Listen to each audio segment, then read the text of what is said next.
Thanks for tuning in today. I'm Dr. Nick, the Incrementalist. Join me as I seek out the small incremental changes being applied in other industries that we can learn from and that can be applied in healthcare. Can these changes bring immediate value, but also add up to the big improvements and revolution we need in healthcare? Come along with me to explore the possibilities. My innovative guests from around the globe have used small incremental improvements to achieve their moonshot. And today I'm delighted to be joined by Pranay Kapadia. He's the CEO and co-founder of Notable. Pranay, thanks for joining me today. Thanks so much for having me. So if you would, you've got unusual background, certainly from a healthcare standpoint, I think bears a lot of relevance to our discussion. Tell us a little bit about that journey and some of the companies that you've had the fortune of participating in and how you ended up here. Sure. So I started out being an engineer by training from Madison, Wisconsin, land of Badgers. And I found myself finding the need to tackle incredibly hard problems that sat at the intersection of heavy compliance, lots of workflow, and a lot of red tape. It started with fintech and finance and working on products like TurboTax, QuickBooks, Mint.com, Quicken. I had a terrible mortgage experience, and so dedicated years of my life in transforming the mortgage industry.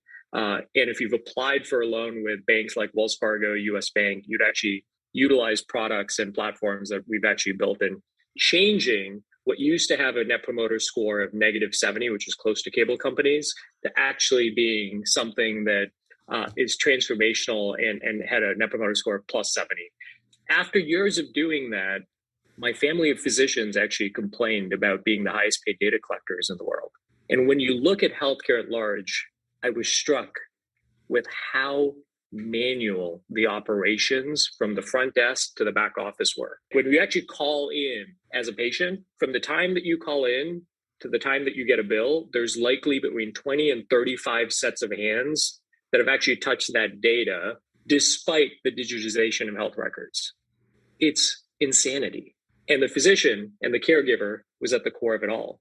And so we started Notable to help health systems and caregivers thrive by digitizing their operations such that they can now tackle some of the hardest industry challenges. And those challenges exist across the continuum of care, creating friction for patients at every single point, whether it's helping them acquire patients, whether it's competing with the digital upstarts as patient expectations are changing in their markets, whether it's ensuring that every patient gets personalized care in a consumer framework or consumer-like mindset, or in the era that we live in, health systems that are trying to tackle those problems, dealing with it with the most critical staffing shortage that the industry has ever seen. And so what Notable does is provide the technology via our intelligent automation platform to actually solve those needs for health systems. So, first of all, I didn't know that net promoter scores went negative, so thank you for that indication.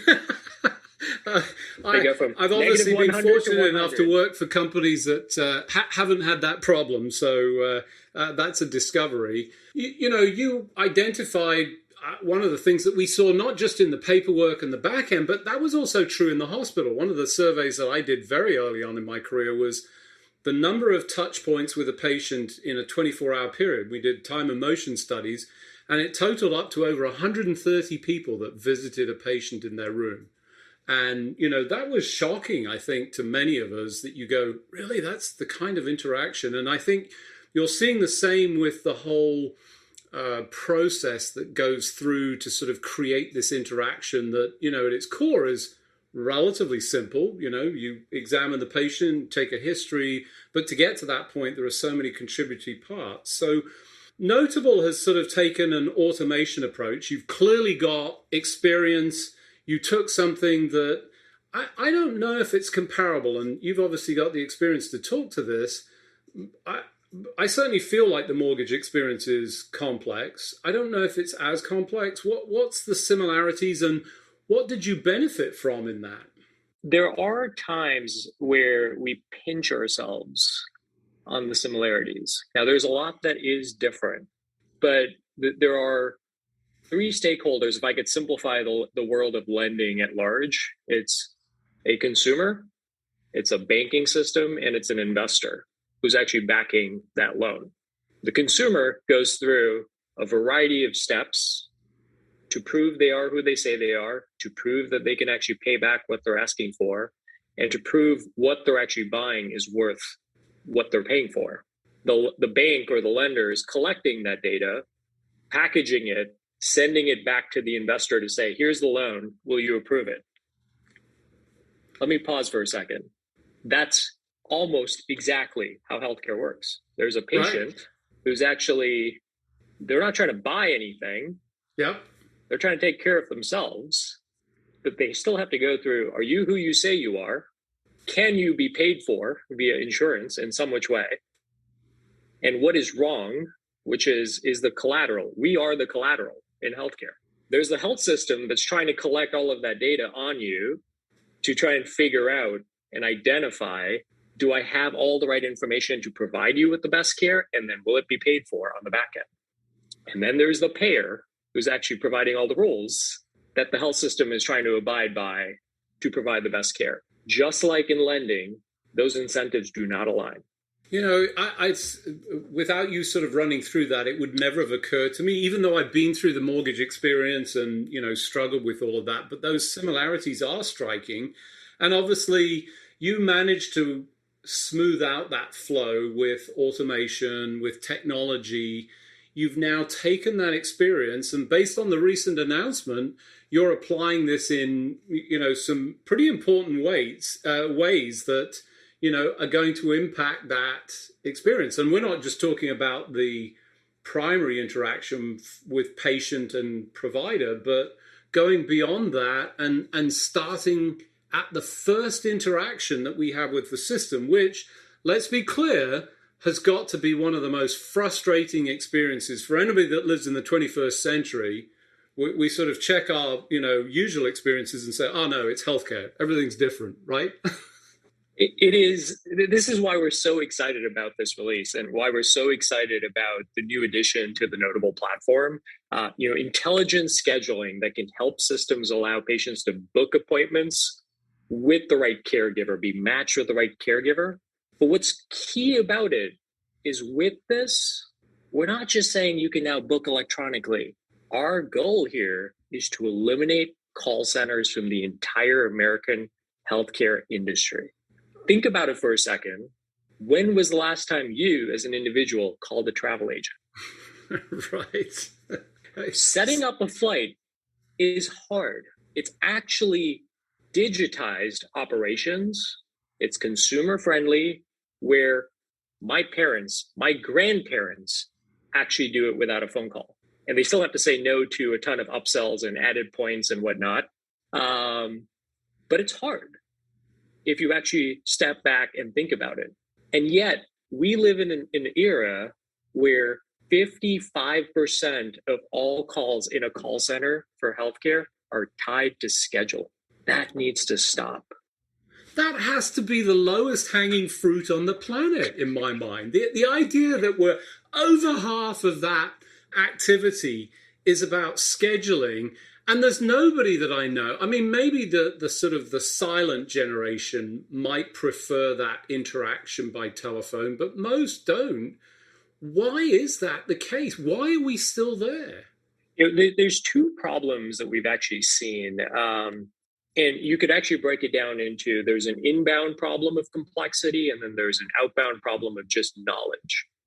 The inbound problem, it turns out, is actually tied to patients are unaware of how to even get to self-scheduling.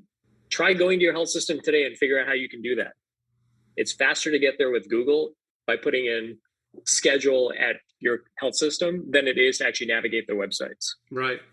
There's another issue on the inbound side where it turns out about half of all of those calls that are actually coming in are tied to specialty scheduling. And now this is a really hard problem to tackle, because those specialists that actually tried to open up their schedules would actually have patients booking the wrong appointment types. So we've had, you know, partners of ours before actually working with Notable where they actually were a foot and ankle specialist, but they actually had a patient self-schedule as soon as they opened up their schedules for a shoulder injury. And they're like, well, this was a waste of time for everyone. I can't actually help this patient.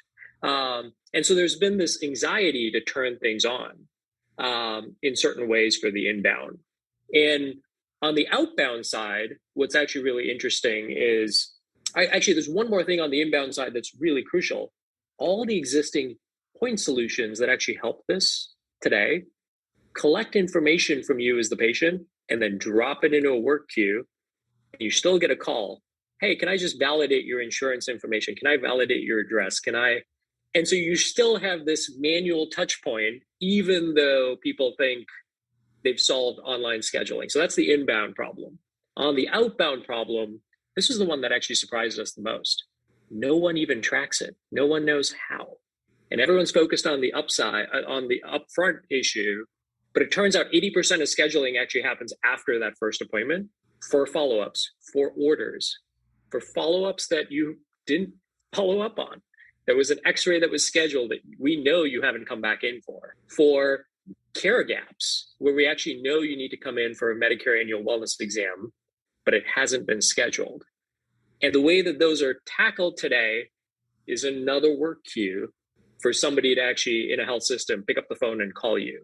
The crazy part about it all is with all the new operating systems on phones, nobody's answering phone calls anymore. Goes straight to voicemail. And so that's the part that, what we've actually seen with both with our research, how we think about it, our approach to it is the only solution that actually tackles the entirety of the continuum of care, from the first time you actually look for care and need to actually see a provider, all the way to proactively monitoring when you need care, automatically reaching out to have you schedule with a specialist, checking to see if your prior auth has actually been statused correctly, and then having you schedule. One of the examples that we actually saw in our research was there was an inordinate amount of patients that were queued in work queues waiting for their prior auths to be statused.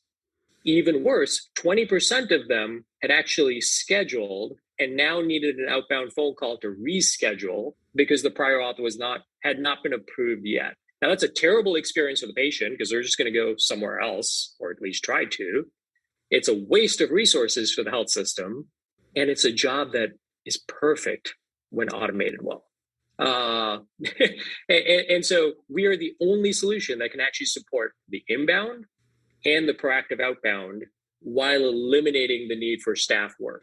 So for those of you just joining, I'm Dr. Nick, the Incrementalist. Today I'm talking to Pranay Kapadia. He is the CEO and co-founder of Notable. We were just talking about the outbound half of this, or I say half, it's probably actually more. We don't know what the content of that. And, I'll just tell a personal story. I had this whole experience with prior auth. I had something scheduled. I had navigated around actually getting that appointment, which was a difficult process in its own right, and, had booked all of my work activities so that I could accommodate that. And then I want to say 2 days beforehand, I get a call. Actually, I didn't get a call. I think I got a text. It was all calls previously, but then I got a text that say, "You're cancelled." I'm going, why? And of course, I follow up, and it's prior auth. It hadn't been organized. I mean, you could not have found me more frustrated, more angry about the healthcare system. And it sounds like this is exactly the kind of problem that you're solving. So if you would, tell us how Notable goes about this and what's going on behind the scenes to essentially fix for that. No, absolutely. There's one part of your story that I just want to call out and illustrate, connect back to the difference between finance and healthcare at a big way. When it comes to lending, you're actually purchasing something that you're excited about. When it comes to healthcare, it is emotionally charged from a consumer perspective, from a personal perspective, and the outcomes can only be drastically bad if you wait. And so we've had to actually think about what that looks like. And so how we solve that, it actually starts with thinking about the consumer experience, thinking about how they engage, how they learn about things, and then designing the interface for patients that is something that we can be proud of, that is second to no other industry. We've actually seen patients over 80 years old. We've seen patients that are visually impaired being able to access our scheduling solution using voice over assistive technology and schedule appointments. So it starts with the patient in mind. The second part of it is thinking through the deep workflows for every specialty, for every type of patient. So if you're actually scheduling yourself on the front end, you actually need to be able to find how to schedule on a health system's website easily. We help with that. You need to be able to use search and not know whether you actually need to see an oncologist or an ENT, but you should be able to start with your problems and get routed and matched to the right type of caregiver. Once you are matched, there's actually a variety of things that we actually need to check. Are you eligible to see this caregiver? Have you fulfilled the needs? So as an example, you might not want to see an orthopedic surgeon if you haven't actually got an x-ray yet. You might need to schedule the x-ray so that you're matched with the right provider. All of the prerequisites have been provided for, such that the time that you do spend with that physician, that caregiver, allows for the highest bandwidth conversation for both parties. That's the front end.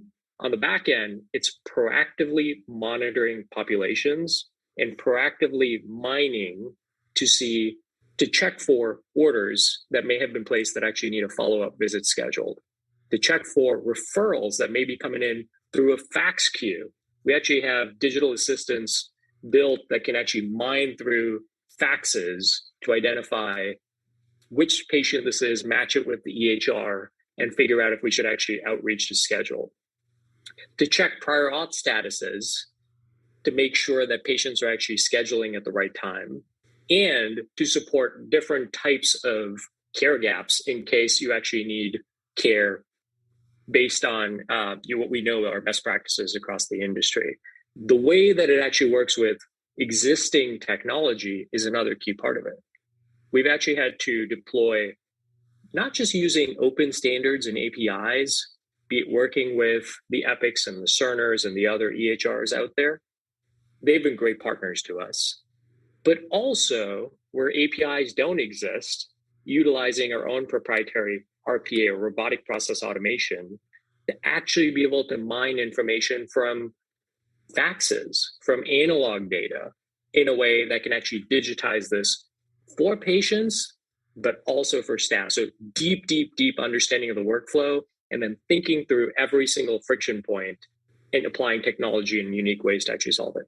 Yeah, so it reminds me a lot of the process that occurred historically with some of the financial systems. There wasn't all of these APIs. I have a sense that you learned some of this and are applying that RPA principle here into the healthcare. The question I have is around how you process that, because to me it doesn't sound easy.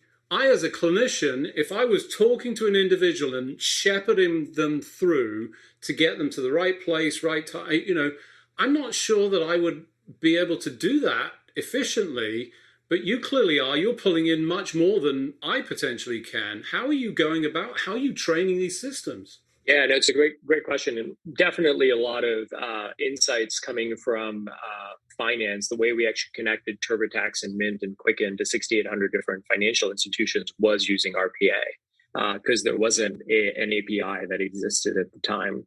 Now, APIs were built over time, and we're seeing the same happen with healthcare, so we're super excited about that. When it comes to the actual mining of information, it's actually what we find that's interesting when you work with digital assistants and you work with bots is there's a lot better consistency.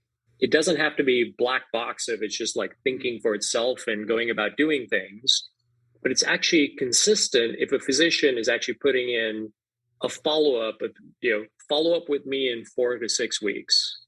The way it's actually done today is on the way out, or somebody on the front desk is actually looking at that and then either asking you for it or calling you back.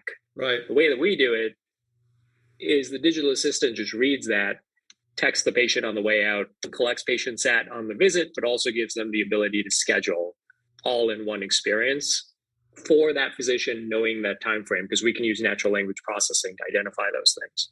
So and you can look at the schedule for the physician, for the follow-up, and say, hey, you're 4 to 6 weeks out. Here are the ones I've got. Can you pick one? That's exactly right. So you're being proactive. I mean, I got to say that sounds really exciting, because the other process is just woefully inadequate. I mean, no, in doing these things, just even with our early partners that we've actually that we went live with that have been instrumental in helping us design these things. In a period of months, we've actually helped them eliminate up to 20,000 calls. Now, take that into consideration. 20,000 calls, the average time for a phone call is 8.1 minutes. That assumes you connect with the patient every single time, or the patient doesn't have a wait, or you didn't hit voicemail. That's a ton of dead time that actually frustrates all parties. And those are the types of results that when we see that, when we see a patient satisfaction score of 97, we see the value. It's amazing to see our health systems and partners and even their employees embrace digitization, because this isn't a function that they wanted to do in the first place. Yeah, I can't imagine there are many folks that are sitting in a call center going, I really want to do this outbound calling to follow up and leave messages that nobody ever listens to and struggles. It's just, it's extraordinary to me that we've gotten this far into it and still not fixed that, but exciting that there's potential and, clearly a solution that helps. So if you would, tell us what you're excited about for the future, and what else is coming, because it feels like this is just the tip of the iceberg. I won't give away future product details and roadmap. There's a lot more coming. What we are excited about with scheduling, intelligent scheduling, really is working with partners to wage war against the call center. Let's eliminate the call center together. This is the biggest portion of it all. What's most exciting is to actually partner with health systems that aren't in the, well, there's going to be someone that still wants the phone call. And the answer is yes, that is likely. But so was the case with electric vehicles way back when. But you want to skate to where the puck is going. And that's the path that we're on. And that's the path that we're enabling with intelligent scheduling. And we're incredibly, incredibly delighted with the early results for it, as well as what's to come. Well, I've just got to say, exciting times. I wish it had been available 6 months ago. If I could have had that experience, I certainly would have been delighted to. I agree with you wholeheartedly that the process is so frustrating from both sides. This is not, just patients saying this is not great. This is the people delivering the service who are frustrated with the experience. And, you talk about the call center, they have positive contributions, but they want to be doing it in a way that actually delivers value, as opposed to just leaving messages and, interacting with essentially non-existent engagement. So this is an exciting time. Congratulations on the announcement. Thank you for taking the time to speak with me. We'll be looking forward to seeing the progress and getting an update in the future. Unfortunately, we've run out of time, so it just remains for me to thank you for joining me on the show. Pranay, thanks for joining me. Thanks so much for having me. Thanks for joining me today. Do you have any better ideas, or have you found a small incremental change that's brought about a big improvement in your world?